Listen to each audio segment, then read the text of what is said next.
Welcome to today's mathematics with your girl Sunshine Monet L. Today is 10/31/8. We have made it to the end of the knowledge of our cipher, the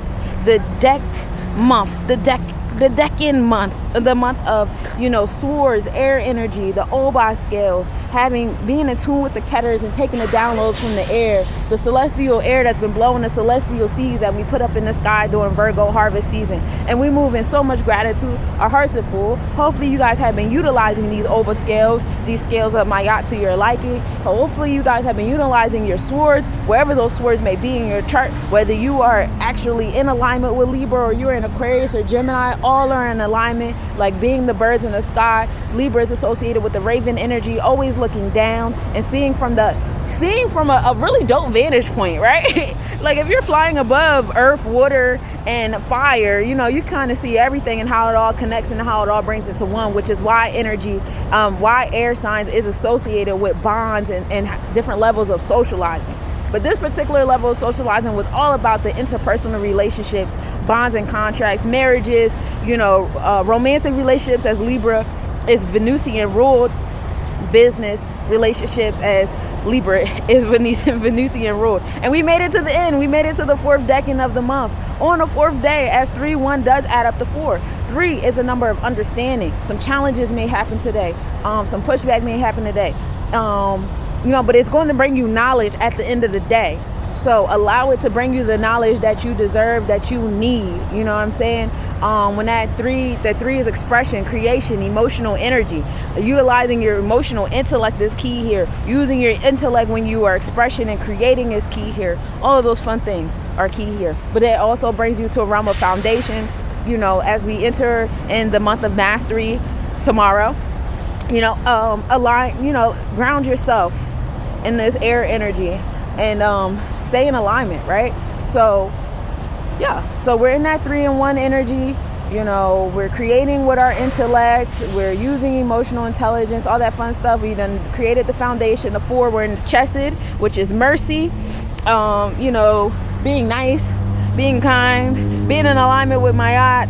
For Chesed is my yacht energy. And we're gonna take that forward. We're gonna put it into the 1 and 0. This is our last time putting a number of the day into the 1s and 0s, y'all, for the month, for the year of 8. That's a big deal. It's gonna be a long time before we come back to this, and we're never gonna come back to this moment the way we are, because this is the last time we're gonna come to the year of 8 by a 2024. So like every day is so precious. Every day is such a beautiful fingerprint. Ashe? So we're going to put that 4 into the 1s and 0s, right? Into the ketters, into our knowledge and our cipher, into this air energy. And as we put this earth grounded 4 into the cosmic airs, into the swords, it's going to blow that cosmic seed. But so also be very mindful. Please use your emotional intelligence when you create things today. And remember that Mercury is in Scorpio on the tropical, draconic, and Vedic chart. So, you're really speaking things into existence and building and destroying with the things you speak into space. So, we take that, it brings us to 1 and 4. Now you have knowledge of your foundation, right? Now you have awareness. Now you putting it into the ketters. What the foundation is, it brings us to 5, walking in the power of our truth, the celestial enforcers. Now we're into that Mars energy, Ogun. We're into the energy of Hera Kahudi, Ashe. So enforcing those things in your space. 5 also deals with Leo energy. That's the heart chakra. That's the Tippereth. That is that's the confidence, courageousness, that we need. So we take that 5, we're going to put it into the year of 8. The year of 8 has been brought to us by 2024, wisdom in our cipher and wisdom in our equality or culture or foundation, however way you want to letter that up. But, we put that 5 into the year 8. We build and destroy with it. We transform, we empower, we, bring it to the celestial technicians. This is what my foundation is. From me utilizing my emotional intelligence, this is what I want to put up into the ketters, put it over there and conceive with it, label with it. You know what I'm saying? And then labelers do the thing, right? So then that brings us to 1 and 3, karmic debt number. So we went from 3-1 to 1-3. So now we're starting with our intellect and expressing with it, whereas we began the day with starting with our expression and then getting intellect, right? So now we get the flip of it, right? So now we come into the 1-3 karmic debt number. I spoke about that, about 1 and 3 being a karmic debt number, because it's really difficult to stand under what in a world full of people standing under what people that died from thousands upon millenniums of years ago. It's like, where did the initial thought come from, for real, that we're all standing under? We really don't know. We just make up stuff. and then we stand under what other people tell us based upon what they want us to do, and social indoctrination and woo woo wah.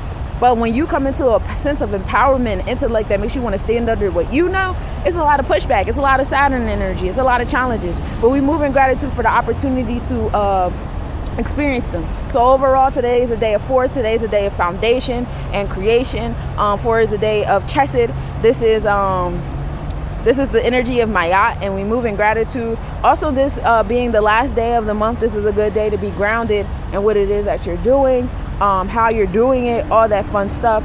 So today is also the day of Sekhmet. We done moved out of the Isis energy. We're in the Sekhmet. Sekhmet is also a celestial technician. Sekhmet is the goddess of desert, and where y'all know I love my Sekhmet. She's all over Less Nobodies, all over Sunshine Monet L. She's very intellectual energy, you know what I'm saying? So tapping into your intellect, becoming a celestial technician, this is a dope energy to be into as we enter the month of 11, which is the month of mastery. You know, keep that energy close by. We'll be in the energy of Sekhmet until November 7th. Ashe. So let's talk about the astronomical report. We start the day with a 2% waning crescent moon rising at 6:33 a.m. and setting at 5:19 p.m. We're in the first house energy, so we're in our appearance with our third eye. Our third eye is over on our in our aura right now. Tropically speaking, we are on that energy at Mayat. We are in the Chesed. We are on the force. Sidereal and constellation, we're in Virgo, so still having those Virgo energy exchanges, working on our health, wellness, daily routine, moral and integral code. Be mindful of your gut energy. Teaching, learning, listening, speaking, all of that. Draconic, we are in Libra, so our mind and our soul are in alignment with that Maya energy, while our energy exchanges is showing our self-management in Virgo. Sunrise at 7:28 a.m. and setting at 5:57 p.m. The moon and Spica are at minimal angle at 12:35 a.m. That happened. The moon was 0.2 degrees northeast, conjunction at 12:21 a.m. The moon was 0.2 degrees north. Okay, occultation did occur, and occultation is when the moon is in, like, quote unquote eclipse, but we don't use the term eclipse because the sun is not involved. But no, it was not visible as we are in the new moon phase. So anything that the moon is in occult with when it's entering the new moon phase, we usually do not see. Then the fortune is in Libra in the first house. So putting that energy at Mayat, putting that law, justice, truth, that honor, that righteousness in your auric field, that is where the fortune is going to come from. That is how the fortune is going to assist you today. So be mindful of that. You know, I hope you guys enjoyed this month of the Keters, this month of the Oba scales, the scales of Mayat, and conceiving with them and putting them into your celestial technician space and your energy of Had. I personally enjoyed it. I enjoyed it so much. Everything that I wanted to do, it's like so crazy. Like, I was really intentional in the month of 9. So when the month of 10 came, it was just like, what? I'm on it. And I know a lot of people get, boggled in their brain about, the politics of the calendar and these numbers aren't right and but you do what works for you. Like, that's why I do the mathematics and everything, how I do it, to where, like, I'm aligning all walks of life, you know what I'm saying? Not just the ones that's, more present or whatever. You do the tropical, Vedic, and draconic. You do whatever calendar suits you, whatever number suit you. That's probably your spirit telling you what era you're in, what time and space you're in. See, I'm a Virgo, so I'm a summer energy. So, this is the time and space that I'm in, and I like to be in the crossroads. So, that's what it is. But y'all enjoy this day of 4, this foundation. Y'all enjoy this last day in this decan month. These Oba scales, hold on to the energy of Mayat. Today is a really dope reminder of how important Mayat is and how essential it is to be in alignment with Mayat energy, because it'll really help you in the different situations that you go through. You know what I mean? And if you would like a personal reading, whether astrologically, numerology, with your Sephiros, your chakras, y'all know I'm here for y'all. I also do therapy sessions if y'all interested. If y'all want to book a consult, I do free 33-minute consults to introduce myself and my services. You introduce yourself and your needs, and we see how we can fit each other. And that's what I got for you today, my cosmic nobodies. I love y'all so much. Enjoy this beautiful, beautiful day.